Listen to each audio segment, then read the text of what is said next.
आप लोकलडिब्बा.com देख रहे हैं और मेरा नाम है नीलेश। अगर आपको दुनियादारी की थोड़ी सी भी खबर होती होगी तो आपको ये पता होगा कि जब किसी भी इंसान को फांसी दी जाती है तो वो सुबह के टाइम ही दी जाती है। लेकिन क्या आप इसका कारण जानते हैं? अरे भाई, किसी को मारना ही है तो सुबह मार दो या शाम को मार दो, क्या फ़र्क पड़ता है। दरअसल दोषी करार दिए गए व्यक्ति को फांसी देने का काम जेल प्रशासन का होता है।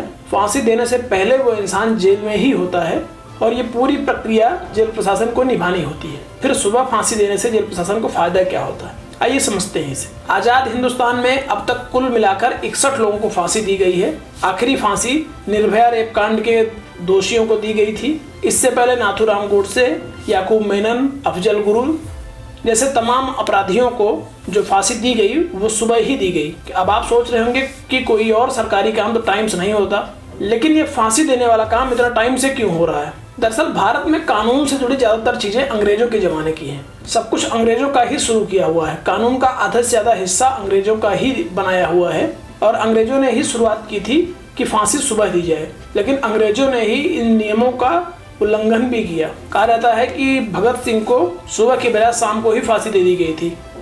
हालांकि इसका कोई तथ्य नहीं है। सुबह फांसी देने की प्रथा दुनिया भर में एक जैसी ही है। जहाँ कहीं भी फांसी दी जाती है वो सुबह ही दी जाती है। जेल मैनुअल में भी ये नियम लिखा होता है कि दोषी करार दिए गए व्यक्ति को फांसी सुबह दी जाएगी। दिल्ली जेल मैनुअल के पैराग्राफ 872 में लिखा है कि किसी भी दोषी व्यक्ति को सुबह ही फांसी दी जाएगी। सूरज की किरण निकलने से पहले उस व्यक्ति को फांसी के फंदे पर लटका दिया जाएगा।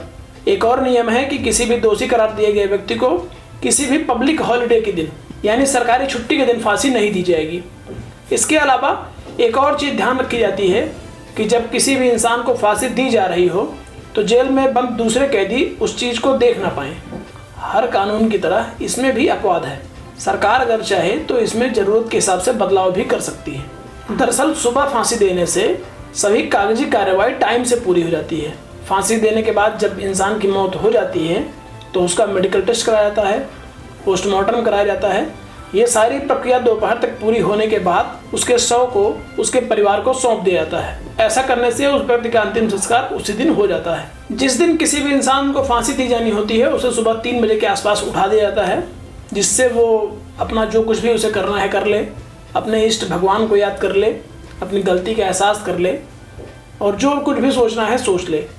खैर क्या ही सोचेगा, उसको तो पता है कि आज वो मरने वाला है, लेकिन कानून के मुताबिक इतना समय उसे दिया जाता है। किसी को भी फांसी पर सुबह लटकाने का एक और कारण है। आपने देखा कि 70-72 सालों में सिर्फ 61 लोगों को फांसी हुई है। मतलब फांसी एक बड़ी खबर है। फांसी का विरोध भी किया जा सकता है। याकूब मेनन के केस में ये हो चुका है। इसीलिए किसी भी प्रकार के हंगामे से बचने के लिए दोषी व्यक्ति को सुबह ही फांसी पर लटका दिया जाता है, जिससे किसी भी प्रकार की समस्या न उत्पन्न हो। आपको ये वीडियो कैसा लगा हमें कमेंट करके बताइए और हमारे चैनल को सब्सक्राइब कर लीजिए। धन्यवाद।